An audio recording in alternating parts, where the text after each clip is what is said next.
எழுதரு மறைகள் தேரா இறைவனை பொங்கல் பொழுதர் காலத்து என்ற பூசனை விடாது செய்து தொழுதகை தலைமை தேர தொழும்பு கண்ணீரில் மூழ்கி அழுது அடியடைந்த அன்பன் அடியவருக்கு அடிமை செய்வான். நாம் இன்று திருவம்பாவையில் 19வது பாடலை பற்றி சிந்திப்பதற்கு திருவருளும் குருவருளும் அடியாரர்களும்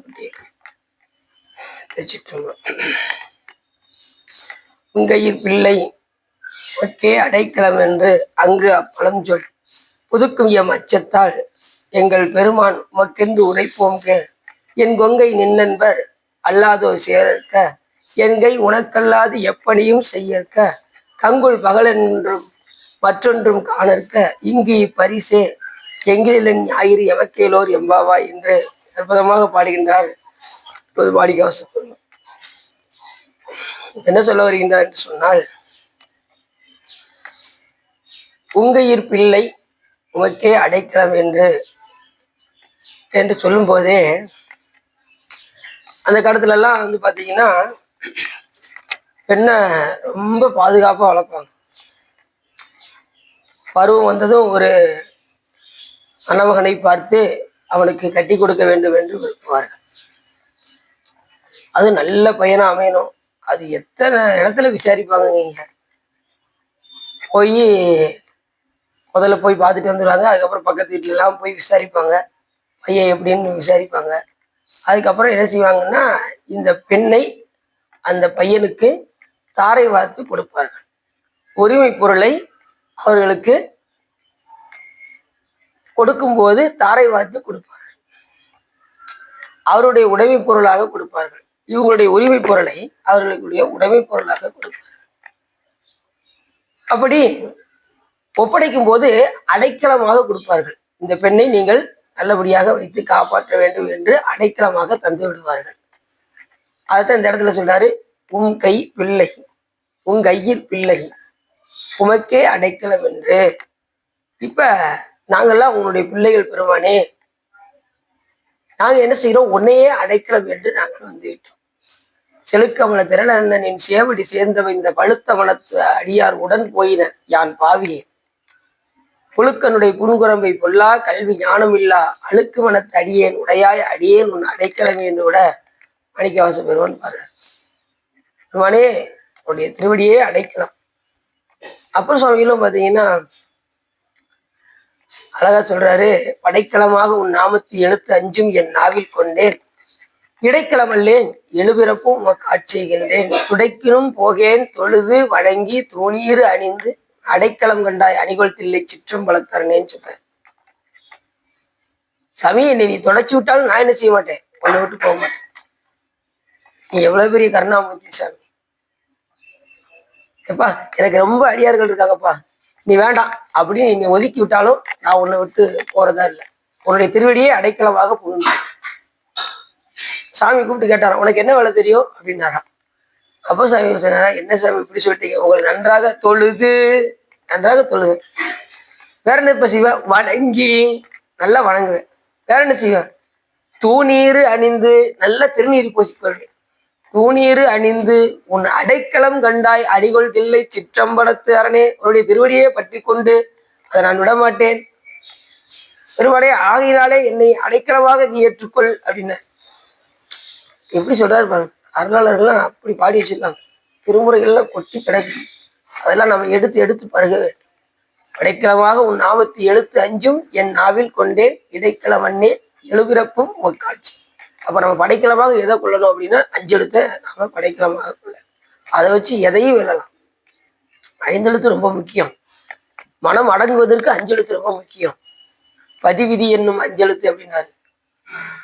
5 எழுத்தை குருநாதர் என்ன உபதேசம் செய்தார்களோ அந்த மந்திரத்தை எந்த நேரமும் நின்றாலும் நடந்தாலும் கிடந்தாலும் உயின்றாலும் விழித்தாலும் இமைத்தாலும் மன்றாடும் மலர்பாதம் மறவாமை ஒரு காலம் அப்படி மறக்காம சுவாமியுடைய அந்த 5 எழுத்தை நாம் சொல்லிக்கொண்டே இருக்க வேண்டும். அதையே படைக்கலமாக கொண்டேன், உன்னுடைய திருவடியை அடைக்கலமாக கொண்டேன் அப்படின்னாரு. 5 எழுத்தை படைக்கலமாகவும் திருவடியை அடைக்கலமாகவும் அப்படி சொல்றாரு பாட்டில். அப்படி இந்த பெண்கள் எல்லாம் பெருமானே, நாங்க உன் கையில் பிள்ளை, உன்னுடைய கைப்பிள்ளை நாங்கெல்லாம், நீ என்ன செய்யணும், எங்களை எல்லாம் நீ அடைக்கலமாக உங்கையில் பிள்ளை உனக்கே அடைக்கலம் என்று அங்கு அப்பழம் சொல் புதுக்கும் எம் அச்சத்தை. அந்த காலத்துல இது வந்து பழமொழியா இருந்தது, பெண்ணுக்கு தாரை வார்த்து கொடுப்பது பழமொழி. அதனால அங்கு அப்பழஞ்சொல் அப்படின்னாரு. ஏற்கனவே தொன்று தொட்டு முந்தைய காலத்துல இருந்து இது வந்துகிட்டே இருக்கு. ஏன்னா இந்த திருமணம் முடிக்க வேண்டும் என்கின்ற நியதியை சொன்னதே சிவபெருமன் தான். மலையறையன் பொற்பாவை வாழ்நுதலால் பெண் திருவை உலகறிய தீவேட்டான் எண்ணுமதி என்னேடி உலகறிய தீவேதாது ஒளித்தனனில் உலகனைத்தும் கலை நவின்ற பொருள்கள் எல்லாம் கலைஞ்சிடும் கான் சாழலோ என்று சொல்வதற்கிறாங்க. சுவாமியே அம்பாளுடைய திருக்கையை பிடித்து நெருப்பை வள வந்தார் என்று இந்த இடத்துல மாணிக்கவாசகர் பெருமான் சொல்றார். அக்னி சாட்சியாக திருமணம் முடிக்காங்கன்னு சொல்றாங்கல்ல, அதை சிவபெருமானே செஞ்சு காமிச்சாராம். மலையறையன் பொற்பாவை வாழ்நுதலால் பெண் திருவை உலகறிய தீவைட்டான், உலகறியும்படி அந்த தீயை சுத்தி வந்து சிவபெருமான் அம்பாளை மனம் முடித்தார்னு சொல்றார். இதெல்லாம் எதுக்காக சாமி செய்யறாருன்னா, எப்பயுமே சிவபெருமான் சன்னியாசி, எப்பயுமே அந்த அம்மா கன்னி. ஆனா நமக்காக சிவபெருமான் என்ன செய்யறாரு, திருமணம் முடித்து காட்டுகின்றார். மதுரையில் மீனாட்சி அம்மையாரை திருமணம் முடித்து காட்டுகின்றார். அப்புறம் பர்வதராஜனுடைய மகள் ஆகிய பார்வதி தேவியை திருமணம் முடித்து காட்டுகின்றார். ஏனென்றால் இந்த உலகத்துல நாம திருமணம் முடித்தால்தான் இந்த உலகத்துல வாழ முடியும், இல்லைன்னா வாழ முடியாது. ஒன்று துறவு, இல்லைன்னா இல்லறத்துறவு. இந்த ரெண்டு, ஒன்று இல்லறம், இன்னொன்று துறவரம். இந்த ரெண்டே ஆப்ஷன் தான். துறவரம் எடுத்ததுமே எல்லா உயிர்களும் போகாது, இல்லறத்துல இருந்துதான் போகும். இல்லறத்தினுடைய முடிவு தான் துறவரம். இல்லறத்தை எல்லாம் அனுபவிச்சு தீர்த்தவங்க அதுல ஆசை வந்துடும், துறவரத்து மேல ஆசை வந்துடும். இல்லறத்தை சரியா அனுபவிக்கிறேன்னு வச்சுக்கோங்களேன், இந்த துறவு வராது. சொல்லலாம் நான் துறவு போறேன்னு சொல்லலாம். சில பேர் பார்த்தீங்கன்னா வீட்டுல சண்டை போட்டு துறவு போவாங்க. அன்னைக்கு நம்ம கோயிலுக்கு எதுக்க ஒருத்தர் நம்ம தெரிஞ்சவர் தான், அவர் திடீர்னு காவி எல்லாம் வேஷ்டிலாம் உடுத்தி டீ கடையில உட்காந்துருந்தாரு. ஐயா என்னங்க துறவு வந்துட்டேன். அப்படியா, ரொம்ப சந்தோஷம் அப்படின்னு கையெடுத்து கும்பிட்டேன். அடுத்த நிமிஷம் சொல்றாரு, கொண்டாட்டி சொல்ல தாங்க முடியல, அதான் பேசாம காவி போட்டு வெளியில வந்துட்டேன் அப்படின்னு. இது துறவா? எது துறவு? உண்மையான துறவு எப்படி இருக்கணும்? சிலவர் வந்து சாமி மேல பக்தியோடு வெளியே வருவாங்க, அது வேற விஷயம். அதுலயும் ஒருத்தர் திருச்சிக்கு நான் எல்லாத்தையும் திறந்துட்டேன் அப்படின்ட்டு வேகமா திருச்சி வரைக்கும் போயிருக்காங்க. இருந்து போயிட்டு ஐயோ அந்த வெள்ளிச்சொம்பு வெளியில வச்சுட்டு வந்துட்டோமே அப்படின்னு வேகமா விறுவிறுன்னு வந்திருக்கான். ஏமா இங்க வாமா, இந்த வெள்ளிச்சொம்பு எடுத்து உள்ள வை, நீதான் துறவுன்னு போயிட்ட. உனக்கு எதுக்கு வெள்ளிச்சொம்பு வெளியில வந்தாருல உள்ள வந்தாருல, எங்கே எதிர்த்து போகுது? போறவங்க போக வேண்டியதானே. அது மனசு வராது. சாதாரணமா துறவு வந்துடாது. அதுலயும் நாம இல்லறத்துல இருந்தே துறவு மேற்கொள்ளலாம். கணவன் மனைவி சேர்ந்து நல்ல அறங்களை செய்து கொண்டு இல்லற துறவு. ஈசனை மறவாத நிலை. என் நிலை நின்றாலும் எக்கோலம் கொண்டாலும் மன்னியசை சங்கரந்தால் மறவாமை பொருள் என்றே துண்ணிய வேடம் தன்னை துறவாத தூய சிவம் தன்னை மிகும் அன்பினால் மறவாமை தலை நிற்பார். எந்த நிலையிலையும் சிவபெருமானம் மறக்காம இருக்கணும். கணவன் மனைவி ரெண்டு பேரும் சேர்ந்து அடியார்கள் வந்தாங்கன்னா அவங்க உபசரிச்சு, அதுக்குத்தான் திருமணம். எதுக்காக திருமணம் முடிக்கணும்? ஒரு அடியார்கள் வந்தாங்கன்னா அவங்கள இல்லத்துக்கு வரவழைத்து அவரை உபசரித்து அவர்களுக்கு மகேஸ்வர பூஜை செய்ய வேண்டும் என்பதற்காகத்தான் இந்த திருமணம் ஒன்றே வைத்தார். ஆனா இப்ப திருமணம் எல்லாம் தலைகீழா மாறி போயிடுச்சு. யாரை கேட்டாலும் மாசம் திருமணம், மறு மாசம் டைவர்ஸ் அப்படின்னு ஆகி போயிடுது. உனக்கு முடிக்கல எனக்கு முடிக்கல, நம்ம ரெண்டு ஒதுக்கிறோம் பாய் அப்படின்ட்டு டாட்டா காமிச்சாங்க. அவரும் டாட்டா காமிச்சு மறு மாசம் டைவர்ஸ் நோட்டீஸ் வந்துருது. என்னன்னு துட்டு கொடுத்து ஈஸியா டைவர்ஸ் நோட்டீஸ் வாங்கிறான். அதுவா வாழ்க்கை?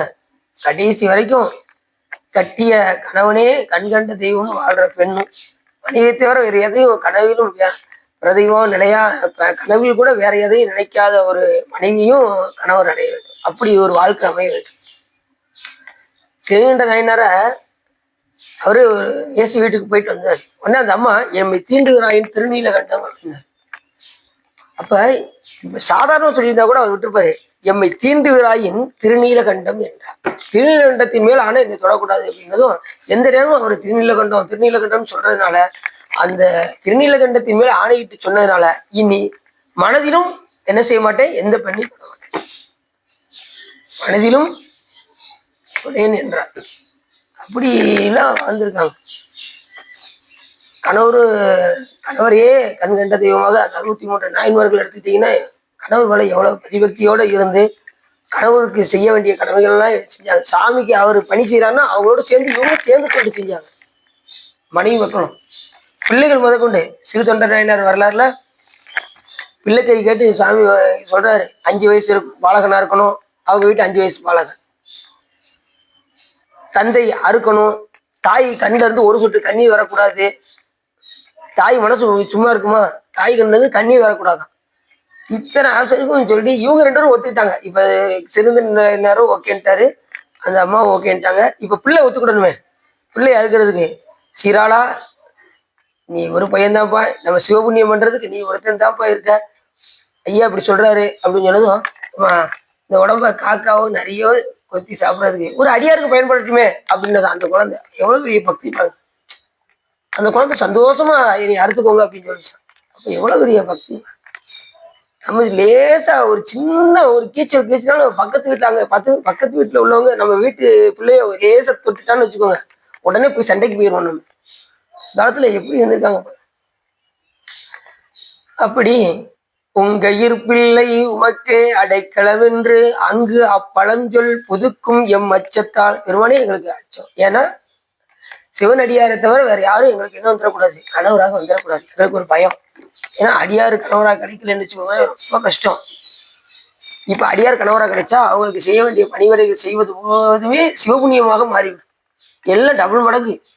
எது இவரு சாமி கூட போகிறது 1 மடங்கு, இந்த அம்மா வீட்டுல சமையல் வச்சு அவங்களுக்கு ஊசரிக்கிறது 2 மடங்கு சிவபுண்ணியம். அதனாலதான் 63 நாயன்மார்கள் மனைவி சேர்ந்து சிவலோகம் போறாங்க. அப்ப எவ்வளவு பெரிய சிறப்பாங்க. அதனாலதான் கணவர் செய்த புண்ணியம் யாருக்கு வரும்? மனைவிக்கு வரும். மனைவி செய்தது கணவருக்கு போக. அப்படிலாம் வாழ்ந்துருக்காங்க. பெருமானே எங்களுக்கு அடியாரை தவிர வேற யாரும் என்ன செஞ்சிடக்கூடாது, கணவராக வந்துடக்கூடாது. அது ஒரு அச்சம். இப்ப ஒரு குடியார அமைஞ்சிட்டான்னு வச்சுக்கோங்க, அவங்க வாழ்க்கையே நரகமா போயிடும். என்ன சொன்னாலும் அவன் கேட்பானா, நாளை முதல் குடிக்க மாட்டேன் அப்படிமா. அப்புறம் குடிச்சு அடி எடுத்துக்கிட்டு இருப்பான். இந்த மாதிரி அமையும். இப்படி ஒவ்வொருத்தருடைய வாழ்க்கையை நம்மளாம் நினைச்சு பார்த்தோம்னா ரொம்ப பாவமா இருக்கும். நீங்க ஒவ்வொரு வீட்லயும் நீங்க போய் பாத்தீங்கன்னா ஒவ்வொருடைய வாழ்க்கையும் நம்ம வாழ்க்கை ரொம்ப கஷ்டமோ நினைப்போம். அடுத்த வீட்டுல போய் நீங்க அந்த விஷயத்துக்காக அவங்க அப்பா இதுக்கு நம்ம வீட்டு பிரச்சனை பரவாயில்ல அப்படின்னு தோணும். ஒவ்வொருத்தர் வீட்லயும் அப்படித்தான். அதான் சொன்னாங்க வீட்டுக்கு வீடு வாசப்படி அப்படின்னா. அப்படி புதுக்கும் எம் அச்சத்தால் இங்கு இப்பரிசு உங்கயிர் பிள்ளை உமக்கே அடைக்கலம் என்று அங்கு அப்பழஞ்சொல் புதுக்கும் எம் அச்சத்தால் எங்கள் பெருமான் உமக்கு என்று ஒன்று உரைப்போம். பெருமானே உங்களுக்கு நாங்கள் உரைக்கும். எங்கை உனக்கல்லாது எப்பணியும் செய்யற்க. எங்க கையெல்லாம் அடியாருக்கு தொண்டு செய்யணுமே தவிர சிவபெருமானுக்கும் அடியார்களுக்கும் மட்டுமே தொண்டு செய்ய வேண்டும். மற்ற யாருக்கும் என்ன செய்யக்கூடாது, கை தொண்டு செய்யும். ஏன் இந்த கைக்கு அவ்வளவு முக்கியத்துவம் கொடுத்தாங்கன்னா, கைத்திரு தொண்டு செய்யும் கடப்பாட்டினார் கூட சைக்கிளா சாமி சொல்றாரு. தொண்டுக்கு அவ்வளவு சிறப்பு. அடியார்கள்லாம் எந்த நேரம் தொண்டு செய்ய வேண்டும் என்றே விரும்புவார்கள். தொழும்படியார்னர் தொண்டு செய்யக்கூடிய அடியார்கள். இன்னைக்கு கோயிலுக்கு போனோம்னா இன்னைக்கு என்ன உலகாரப்படி செய்வோம், இன்னைக்கு எந்த இடத்த கூட்டுவோம், எந்த இடத்த பெருக்குவோம், இன்னைக்கு கோயிலுக்கு போனா மலர் எப்படி பறிச்சு நம்ம கட்டலாம், இப்படிலாம் மலர் மாலை கட்டி இறைவனுக்கு சாத்தலாம் அப்படிங்கிற உணர்வோடே வாழ்பவர்கள் தான் வரணும். அப்படிங்கிற உணர்வோடே வாழ்றவங்க தான் அடியார்கள். புரியுது உங்களுக்கு? அப்படி உணர்வோட வாழணும். அதே சொன்னாரு, அவ்வினைக்கு இவ்வினையாம் என்று சொல்லும் அகுதறிவீர் உய்வினை நாடாதிருப்பது உண்டவக்கு ஊனமன்றே கைவினை செய்து எம்பிரான் களலடி போற்றுதும் நாவடியோம் செய்வினை எம்மை தீண்டப்பெறா திருநீலகண்டம். ஞான சம்பந்தர் சொல்றார். கையினால இறைவனுக்கு ஏதாவது பணி செஞ்சுக்கிட்டே இருக்கணும். மலர் கட்டலாம், வேற என்ன செய்யலாம், விளக்கு போடலாம், கூட்டலாம், மெழுகலாம், ஏதாவது திருப்பணி கையில தொண்டு செஞ்சுக்கிட்டே இருக்கணும். அதாவது கைவினை செய்து எம்பிரான் களலடி போற்றுதும் நாமடியோம். அப்படி செஞ்சா என்ன செய்வாரா சாமி, செய்வினை எம்மை தீண்டப்பெறா திருநீல. கிருஷ்ணர் கர்ணன்ட்ட என்ன வந்தாரு, உன் புண்ணியத்தெல்லாம் கொடுன்னு கேட்டாரா. இப்ப இவர் புண்ணியத்தை கொடுக்குறாருன்னு வச்சுக்கோங்க. இந்த புண்ணியத்தை கொடுக்கறதுக்கு ஒரு புண்ணியம் வரும், அப்படித்தானே? அவர் இதுவரைக்கும் செஞ்ச புண்ணியத்தெல்லாம் கொடுக்காருன்னு வச்சுக்கோங்க. இந்த தானம் கொடுத்ததுக்கு ஒரு புண்ணியம் வருமா வராதா? அதனால அவர் சொன்னாரு, யாம் செய் புண்ணியம் அனைத்தையும் ஒப்படைக்கோங்க. செய் புண்ணியம் அப்படின்னா ஏற்கனவே செய்த புண்ணியம், இப்ப செஞ்சுக்கிட்டு இருக்க புண்ணியம், இனிமேல் செய்ய போற புண்ணியம், 3மே. அதே போல ஞானசம்பந்த பெருமான் சொன்னாரு, செய்வினை வந்து எம்மை தீண்டப்பெறா திருநீல கண்டம் என்றார். அப்படி ஏற்கனவே செய்தவன இறைவனுக்கு கையினால் திருத்தொண்டு செய்தால் ஏற்கனவே செய்தவன இப்ப செஞ்சுக்கிட்டு இருக்கவன இனிமே செய்ய போறவன அத்தனை வினையும் இல்லாம பண்ணிடுவாரு சிவபெருமான். ரெண்டாவது அடியார்களும் எப்படி இருக்கணும்னா எந்த நேரமும் சாமிக்கு தொண்டு செய்ய வேண்டும் என்கின்ற உழைப்போடே இருக்கணும். இந்த அடியார்கள் அப்படித்தான் இருப்பாங்க. கொள்கையினால் உயர்ந்த நிறையுடையார் அப்படின்னாரு ஞானசம்பந்த பெருமான். மறையுடையாய் தோளுடையாய் வார் சடைமையில் வளரும் பிறையுடையாய் பிஞ்சகனே என்று உன்னை பேசினால் குறையுடையாய் குற்றம் போராய் கொள்கையினால் உயர்ந்த நிறையுடையாய் இடர்களையாய் நெடுங்கலம் மேயவனே எப்படி சொல்ற இருப்பாங்க. சாமியை சொல்லும் போது மறையுடையாய் தோல் உடையாய் அப்படின்னாரு. அடியாரை சொல்லும் போது எப்படி சொல்றாரு, நிறை உடையார் அப்படின்னு ஒரு இரு சொல்றாரு. எவ்வளவு அடியார்கள் உயர்த்தாரு. ஏற்கனவே அந்த இந்த பாட்டுலயும் அந்த நன்மை பெறுகிறல் அறிய வந்தடைந்து நல்லூரில் எம் பெருமானார் மண்ணு திரு தொண்டனார் வணங்கி மகிழ்ந்தெழும் பொழுதில் உந்தன் நினைப்பதையும் முடிக்கின்றோம் என்றவதம் சென்னிமிசை பாதமலர் சூட்டினான் சிவபெருமான் அப்படின்னு அந்த பாட்டுல பாடுறாரு. அப்பர் சாமியில சொல்லும்போது மண்ணு திரு தொண்டனார் அப்படின்னு உயர்வு சொல்றாரு. சாமியை சொல்லும்போது சூட்டினான் சிவபெருமான் அப்படின்னு சாதாரண சொல்றாரு. எப்பயுமே சாமி காட்டுல ஒரு பங்கு அடியார உயர்வா வச்சேதான் சைக்கா சாமி சொல்லியிருப்பாரு. ஏன்னா தொண்டருடைய உள்ளத்துல யார் இருக்கா, சிவபெருமான் தான் இருக்காரு. அதை மறந்துடக்கூடாது. அங்கேயும் சிவபெருமானை தான் போட்டுறாரு. அடியார்களுக்கு உயர்வு அடியார்தம் பெருமை சொல்வதும் பெரிதே என்று சொல்வதற்கிறாங்க. அவரு அடியார வந்து எப்பயுமே ஏற்றிதான் சொல்லுவார். ஏன்னா எடுத்த புராணம் என்ன புராணம்னா திருத்தொண்டர் புராணம். அதனால தொண்டர்களுக்கு எப்பயுமே சிறப்பு. ஏன் அப்படின்னா அவங்க வீடும் வேண்டாம் விரலில் விளையும். அவங்க வீடு வேறே வேண்டாம்னு சொல்லுவாங்க அடியாரு. அதனால அடியார்கள் எப்பயுமே உயரும். அப்படி என்கை உனக்கல்லாது எப்பணியும் செய்யக்க பெருமானே எங்களுக்கு அடியாறு கணவராக கிடைச்சிட்டாங்கன்னா அவங்களுக்கு நாங்க எப்போதும் தொண்டு செஞ்சுக்கிட்டே இருப்போம். வேற யாரும் வரக்கூடாது, எங்களுக்கு பயமா இருக்கு அச்சத்தால் எப்படி சொல்லிருப்பாங்க. அப்ப அந்த பயம் இருக்கணும். கணவர் வந்து எப்படி அமையணும், அடியாராக அமையணும். இல்லைன்னா வாழ்க்கை நரகமாய்.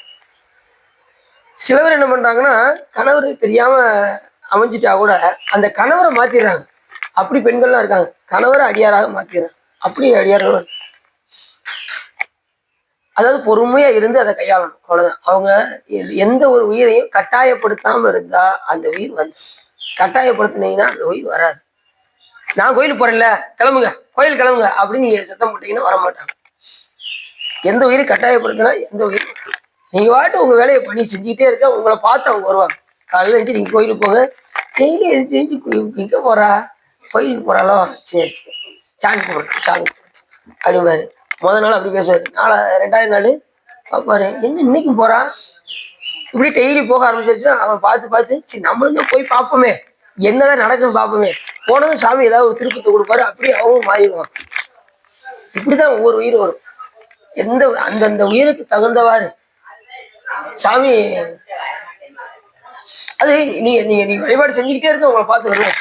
ஏன்னா எவ்வையும் அவரவருக்கு உள்ளபடி ஈசன் அருளாலே அவரவரை கொண்டு ஏற்றுமானால் அவரவரை நல்லார் கொல்லார் என்று நாடுவது என் நெஞ்சமே எல்லாம் சிவன் செயல் என்று என்ற எண்ணத்தோட இருந்தோம்னா கண்டிப்பா எல்லாமே மாறி நம்ம கூட வந்துடுவாங்க. அப்படி கைத்திரு தொண்டு செஞ்சுக்கிட்டே இருக்கிற அடியார்கள் எங்களுக்கு கிடைக்கணும். நாங்க அவங்களுக்கு பணி செய்து கொண்டே இருக்க வேண்டும். ஏன்னா புண்ணிய மூரா எப்படி மாறிடும், 2 வகை புண்ணியமாக மாறி. படமாட கோயில் பகவர் கொன்றியில் நடமாட கோயில் நம்பருக்கு அங்கு ஆகா. நடமாட கோயில் நம்பர் கொன்றியில் படமாட கோயில் பகவர் கதாமே. சாமி கொண்டு வச்சா அது அடியாருக்கு வராது. ஆனா அடியார்களுக்கு நீங்க எது வச்சாலும் யாருக்கு போய் சேர்ந்துடும், சிவபெருமானுக்கு சேர்ந்து போயிடும். அதனால 2 வகை புண்ணியம் கிடைச்சிக்கிட்டே இருக்கும். அப்ப இது செஞ்சா 2 வகை புண்ணியம் போல்க அப்படின்னு புண்ணியத்தை கருதி நாம எதற்கு செய்யக்கூடாது, அடியாருக்கு செய்யக்கூடாது. நம்முடைய கடமையாக நினைச்சு செய்ய வேண்டும். அடியாருக்கும் சாமிக்கும் தொண்டு செஞ்சுக்கிட்டே இருக்கணும். இந்த பிறவியே அப்படித்தான். ஒரு கண்ணு சாமி, ஒரு பக்கம் அடியார்கள். பெருமையால் தம்மை வைப்பார். சிவபெருமானுக்கு ஈக்குவலா சொல்லக்கூடிய ஒரு ஆள் யாருன்னா அவருடைய அடியார்கள் மட்டுமே. அதனாலதான் பெருமையால் தம்மை ஒப்பார் அப்படின்னாரு. ரெண்டாவது எப்படி ஏன் அந்த அடியார்கள் உயர்வு அப்படின்னா பேணலால் எம்மையை பெற்றார் அப்படின்னாரு. பூசித்து பூசித்து சிவபெருமானை பெற்றவர்கள் அடியார்கள். அதுதான் அருமையா சொல்றாரு. சுந்தரம் சாமி கிட்ட சிவபெருமானே சொல்றாரு இந்த பாட்டை. பெருமையால் தம்மை ஒப்பார் பேணலால் எம்மை பெற்றார் ஒருமையால் உலகை வெல்வார் ஊனமேல் ஒன்றும் இல்லார் அருமையாம் நிலையில் நின்றார் அன்பினில் இன்பம் மாறுவார், இருமையும் கடந்து நின்றார், இவரை நீ அடைவாய் என்று மிக அற்புதமா சொல்ற. அப்படி என் கை உனக்கல்லாது எப்பணியும் செய்யற்க, கங்குல் பகலென்றும் மற்றொன்றும் காணற்க. எதையும் இரவு பகலா நாங்க அவங்களுக்கு தொண்டு செஞ்சுக்கிட்டே இருக்கோம். மற்றொன்றும் காணற்க, வேற எதுவும் எங்களுக்கு வேண்டாம். இங்கு இப்பரிசே எவக்கெங்கோ நல்குதியேல், எங்களுக்கு அது ஒண்ணும் கிடைச்சா போதும். அடியார்கள் கனவாக கிடைச்சா எங்களுக்கு அதுவே போதும். உங்கை என்கை உனக்கல்லாது எப்பணியும் செய்யற்க, எந்த பணினாலும் சரி அது அடியாருக்கு தொண்டு செய்யும்.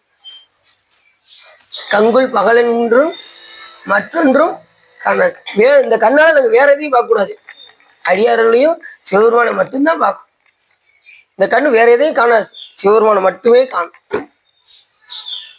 என்கை கையை திருத்தொண்டு செய்யும், கண்ணு அவரை பார்த்து கொண்டே கங்குல் பகலென்றும் மற்றொன்றும் காணற்க, வேற எதையும் எங்களுக்கு பார்க்காது. கண்ணு ரொம்ப முக்கியம்.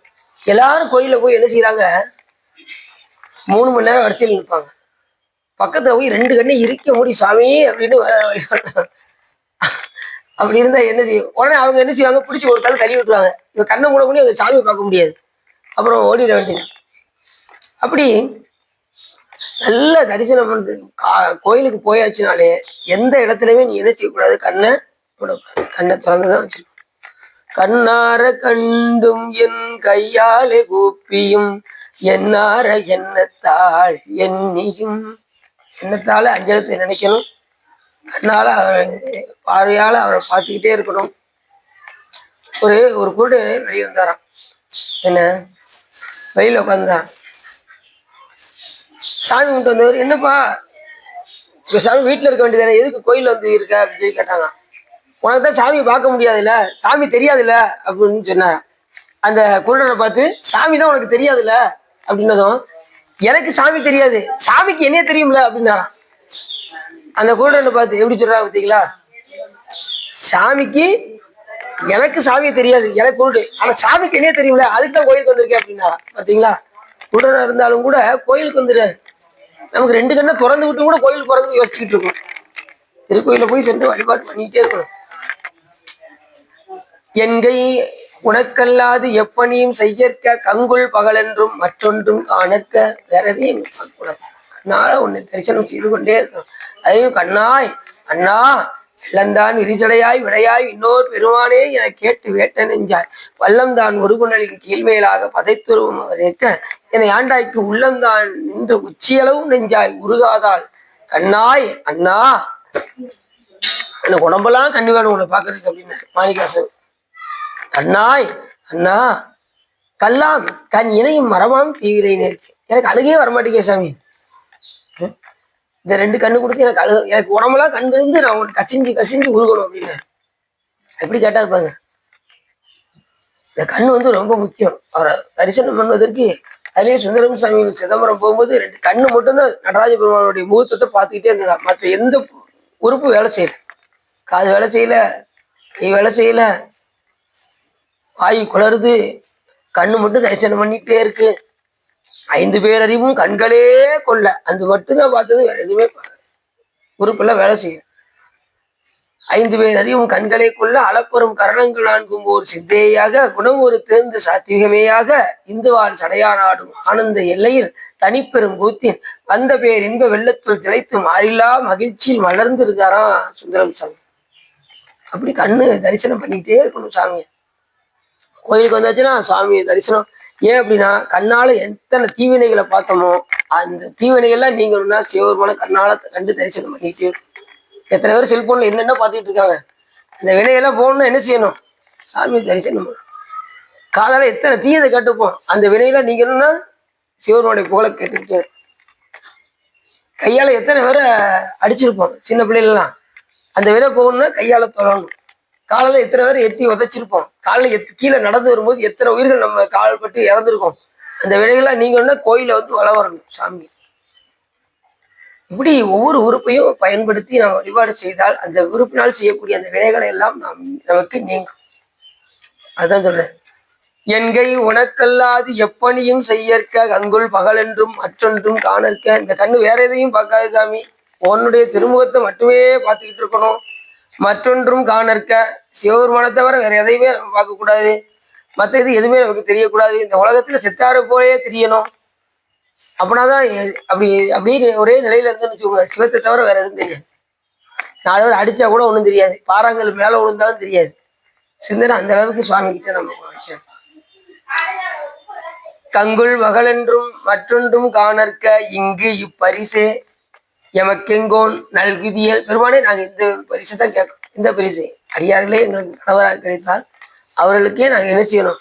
தொண்டு புரிந்து கொண்டே இருக்கணும். எங்களுக்கு கை அவரை தவிர எதுக்கு தொண்டு செய்யக்கூடாது. எங்களுடைய கொங்கை அவரை தவிர சேரக்கூடாது, மற்றவர்களோடு சேரக்கூடாது. எங்களுடைய கொங்கைகள்லாம் என் கொங்கை நின்னன்பர் அல்லாதோல் சேரக்க, வேற யாருக்கும் எங்களுடைய கொங்கைகள் சேரக்கூடாது. இங்கு இப்பரிசே எமக்கெங்கோ நல்குதியே. நல்ல பாட்டு பாருங்க. உங்கைய பிள்ளை உமைக்கே அடைக்கலாம் என்று அங்கு அப்பழஞ்சொல். இதெல்லாம் பழங்காலத்துல சொல்லக்கூடிய சொல்லு. இந்த பிள்ளைய கொண்டு போய் அந்த கணவருக்கு தாரவாத்து கொடுப்பது போல நாங்க என்ன செய்யறோம்? உன்னையே அடைக்கலம், நாங்களாம் உன்னுடைய பிள்ளை, உன்னையே அடைக்கலம்னு வந்துட்டோம். உங்கையில் பிள்ளை உமைக்கே அடைக்கலம் என்று அங்கு அப்பழஞ்சொல் புதுக்கும் எம் அச்சத்தால் எங்கள் பெருமான் உமக்கென்று உரைப்போங்கள். என் கொங்கை நின்னன்பர் அல்லாதோல் சேரற்க, என் கொங்கை உனக்கல்லாது எப்படியும் செய்யற்க, கங்குள் பகலென்றும் மற்றொன்றும் காணற்க இங்கு இப்பரிசே எமக்கெங்கோ நல்குதியே. எப்பேற்பட்ட பரிசு பாருங்க. அடியார் மட்டும் கணவராக கிடைச்சிட்டாங்கன்னா அதை விட பரிசு இந்த உலகத்துல வேற எதுவும். அதே போல நாமெல்லாம் பெண்கள், உயிர்கள் எல்லாமே பெண்கள். இந்த பிறவியில அடியேன்னு ஆணா இருக்குன்னா அடுத்த பிறவில பெண்ணாவும் பிறக்கலாம், பெண்ணா இருக்கிறவங்க ஆணாவும் பிறக்கலாம். எல்லா உயிருமே பெண்ணு. அதனால உண்மையான ஆண்மகன் யாரு? சிவபெருமான் தான் ஆண்மகன். அதாவது நிறைய இந்த உயிரை மையமா வச்சு சொன்னாரு. நாம சிவபெருமானை தவிர வேற எந்த தெய்வத்தையும் கனவிலும் பிறை தெய்வம் நினையாத நிலைக்கு இருக்கணும். எப்படி பெண்கள் கணவனை தவிர வேற எதையும் காண மாட்டார்களோ அதே போல கனவிலும் பிற தெய்வம் நினையாது சிவபெருமானை மட்டுமே சிந்தித்து கொண்டே இருக்கணும். கற்புடைய பெண் கணவனை தவிர ஏதாவது நினைப்பாளா? அதே போல கற்புடைய நாம சிவபெருமானை தவிர கனவிலும் என்ன செய்யக்கூடாது? பிற தெய்வம் நினையாத நிலைக்கு போகணும். அந்த அளவுக்கு கற்பு இருக்கணும். சிவபெருமான் ஒருவரை முழுவதும் பொருள். வேற எந்த தெய்வத்தை பார்த்தாலும் கூட நமக்கு யார் வரணும்? சிவபெருமான். அந்த தெய்வத்தை பார்க்க சொல்றேன். தொண்டு செய்வாங்கல்ல கோயில், இது அந்த கன்னி மாடம் வைத்து பெண்கள் விடுவாங்கல்ல சார், மலர் பணி இதெல்லாம் செய்வாங்கல்ல. பிள்ளைகள் என்ன அப்படி சொல்றாரு. அப்ப எங்கை உனக்கல்லாது எப்பனையும் சேர்க்க தங்குள் பகலென்றும் மற்றொன்றும் காணற்க இங்கு இப்பரிசு. அப்படிப்பட்ட பரிசு எங்களுக்கு கிடைச்சிருச்சுன்னா இந்த உலகத்துல அதை விட எங்களுக்கு வேற இந்த அந்த மாதிரி ஒரு பரிசு எது? அடியார்களே கணவராக. ஏற்கனவே அந்த பாட்டுலையும் சொன்னார், பழைய பாட்டுல. அந்த 9வது பாட்டுல சொல்றாங்க, முன்னை பழம்பொருளுக்கு முன்னை பழம்பொருளே பின்னை புதுமைக்கும் பேத்தும் அப்பெற்றியனை உன்னை பிரானாக பெற்ற உன் சீரடியோ உன் அடியார் தாழ்பணிவோம் அங்கவர்க்கே பாங்காவும் அன்னவரே என் கணவர் ஆவார் அவர் முகந்து சொன்ன பரிசே தொடும்பாய் பரிசு. அங்க அவர்களுக்கே தொண்டு செய்வோம் அப்படின்னு அந்த பாட்டிலையும் சொன்னாரு. அதே பாட்டை இங்கே எடுத்து வச்சு, அடியார்கள் எங்களுக்கு கணவராக கிடைத்தால் என் கைகள் அவருக்கு தொண்டு செய்ய வேண்டும், கண்களால அவர்களை பார்த்து அவங்களுக்கு செய்ய வேண்டிய பணிவிடைகளை நாங்கள் செய்ய வேண்டும், என் கொங்கைகள் அவர்களுக்கு அல்லாது வேற யாரோடும் சேரக்கூடாது அப்படின்னு இந்த பெண்கள்லாம் சிவபெருமான்கிட்ட கேட்கறாங்க. நீராட சென்ற அந்த பெண்கள் எல்லாம் இறைவனை போற்றி எப்படிலாம் பாடுறாங்க பாருங்க. போன பாட்டுல அண்ணாமலையான் அடிக்கமலம் சென்று இறைஞ்சும் இன்னொரு முடியின் மணித்தொகை வீரற்றார் போல் கண்ணார் இரவி கதிர் கார்கரப்ப தன்னார் ஒளி மழுங்கி தாரகைகள் தாமகன பெண்ணாய் ஆனாய் அடியாய் பிறங்கொழி. சாமியுடைய அந்த ஒவ்வொரு திறத்தையும் பாடி பாடி மகிழ்கின்றார்கள் அந்த பெண்கள். அதே போல அடியார்கள் எங்களுக்கு கணவராக கிடைத்து விட்டால் இந்த உலகத்தில் அதை விட எங்கிலன் ஞாயிறு எவக்கேலோர் எம்பாவாய். கடைசி எந்த சூரியன் எங்க தோன்றி எங்க மறைஞ்சா எங்களுக்கு என்ன? அடியாரே எங்களுக்கு கணவரா கிடைச்சிட்டாங்கன்னா சூரியன் கிழக்க உதிச்சா என்ன, மேற்க உதிச்சா என்ன, இல்ல மேற்க போய் மறைஞ்சாதான் என்ன, அவங்களுக்கு வேற எதுவுமே தெரியாது. அடியார்கள் கணவராக கிடைச்சிட்டாங்கன்னா அவங்களுக்கு தொண்டு செஞ்சுக்கிட்டே இருக்கிறதா அவங்களுக்கு பாக்கியம். தொண்டு செஞ்சு இறைநிலையை அடைந்துருவார். இதை சொல்றீங்க. சுந்தரம் சாமிகளுக்கு திருமணம் முடிச்சாங்க முதல்ல. கரெக்டா திருமணத்தை சாமி என்ன செஞ்சாரு? நிப்பாட்டுப்பா அப்படின்னாரு. திருமணம் முடியல. கரெக்டா திருமணத்தை வந்து நிப்பாட்டினால உனக்கும் எனக்கும் ஒரு வழக்கு உள்ளது அப்படின்னாரு சாமி. எப்பா நான் திருமணம் முடிச்சதுக்கு அப்புறம் வழக்கு பேசிக்கிறோம். பிரச்சனையே அங்கதான். நீ எனக்கு அடிமை அப்படின்னாரு. வழி வழி அடிமைன்னாரு. அது எப்படியா ஒரு அதரன் இன்னொரு அதரனுக்கு அடிமையாக முடியும் அப்படின்னாரு. எங்க ஓலை எப்ப என் ஓலையே இருக்கு அப்படின்னாரு. அந்த ஓலையை கொடு அப்படின்னு சொல்லி அதை கிழிச்சு போட்டாரு சுந்தரசாமி. அந்த பெண்ணு அந்த திருமணம் நின்றுச்சு. அந்த பெண்ணு சுந்தரம் சாமிகளை தவிர வேற எதையுமே நினைக்கல. கணவர்னு நிச்சயம் பண்ணியாச்சுன்னா அவங்கதான் எனக்கு கணவர் அப்படின்னு சொல்லி அவங்களுடைய நாமத்தை நம்பி ஆரூரார் நம்பி ஆரூரார் நம்பி ஆரூரார் நம்பி ஆரூரார்னு சொல்லியே சிவலோகம் போய் சேர்ந்தம்மா. எவ்வளவு பெரிய சிறப்பு இருக்கு. சடகவி சிவாச்சாரியருடைய பொண்ணு. அந்த பொண்ணு நம்பி ஆரூர் பெருமான நினைத்தே சிவலோகம் போயிட்டாங்க. கற்பு எவ்வளவு பெரிய கற்பு பாருங்க. பேர் சொல்லல, சடங்கவி சிவாச்சாரியுடைய பொண்ணு தான் போட்டாங்க. அப்படி நம்பி ஆரூர் அந்த நாமத்தை சொல்லியே சிவலோகம் போயிட்டாங்க. அது எவ்வளவு பெரிய நாமம், அஞ்சலுக்கு. ஞானியுடைய நாமம்னா அஞ்சலுக்கு. திருஞான சம்பந்தர், திருநாவுக்கரசர், சுந்தரமூர்த்திகள், நம்பி ஆரூரர், மாணிக்க வாசகர், இதெல்லாம் அஞ்சலுக்கு. இது வந்து பக்த பஞ்சாட்சரம்னு பேரு. அடியார் பக்த பஞ்சாட்சரம். அடியாருடைய நாமத்தை சொல்வது பக்த பஞ்சாட்சரம். அதுவும் அஞ்சலத்தோட சேரக்கூடியது. அந்த நாமத்தை சொல்லி அதுல இவரு பெருவள்ளி குருமனாரும் அந்த இதை சொல்லி குருநாதராக சுந்தரம் சாமியை ஏற்றுக்கொண்டு அவரு கைலாய மலை போனார். எத்தனையோ சொல்லலாம் சொல்லலாம் சைவட்டு போய் சொல்லலாம். நான் அடியாருடைய நாமத்தை சொல்லலாம் சொல்லி அந்த பதியத்தை படிக்கிற வேண்டியதானே. தில்லைவாழ் அந்தநாதம் அடியாருக்கும் அடியேன் அந்த பதியத்தை படியாச்சுன்னா 63 நயன்வரையிலும் சொன்னது சமம். அத்தனையும் அஞ்செழுத்து தான். அதனால இந்த ஒரு பதியத்தை கொடுக்கறதுக்கு அங்கிருந்து வந்தார் சுந்தரம் சாமி. தில்லைவாழ் அந்தநாதம் அடியாருக்கும் அடியேன், திருநீலகண்டத்துக்கு ஏவனார்க்கு அடியேன், இல்லே என்னாத இயற்பகைக்கும் அடியேன். அப்படிப்பட்ட சிறப்புடையது. அதை கடைசி சொன்னாரு, எங்கிலன் ஞாயிறு எமக்கேலோர் எம்பாவாய். இப்படி பாட்டுவாங்க. அடியாரே எங்களுக்கு கணவராக கிடைத்தால் எந்த சூரியன் எங்க தோன்றி எங்க மறைஞ்சா எங்களுக்கு என்ன, எல்லாம் சிவபெருமானுடைய திருவருளாக இருக்க வேண்டும் என்று இந்த பெண்கள் எல்லாம் இந்த குளத்துல போய் நீராடி பாடுகின்றார்கள். நாளைக்கு போற்றி அருள்கனின் ஆதியாம் பாதம் வர 20வது பாட்டை முழுக்க முழுக்க திருவடியை சொல்றாரு. அது எப்படி அந்த திருவடியெல்லாம் சொல்றாரு, அந்த திருவடி எதுக்கெல்லாம் பொருந்தது அப்படிங்கிறத நாம நாளை பார்ப்போம் என்று சொல்லி யாரும் உள்ளம் நிறைந்து வகை சிறந்து இந்த திருவம்பாவை பாடலை கேட்டதால் உங்களுடைய வாழ்வினை கரைந்து திருவருள் உரையும் என்று சொல்லி அடியின் உரையை நிறைவு செய்கின்றேன். திருச்சிட்டம்பலம். இதை கட் பண்ணுங்க. கட் பண்ணுவீங்களா? நீங்க வாங்க சார், யாராவது வருவாங்க. இதை கட் பண்ணுங்க. நானே ஆந்திரா கட் பண்ணுங்க.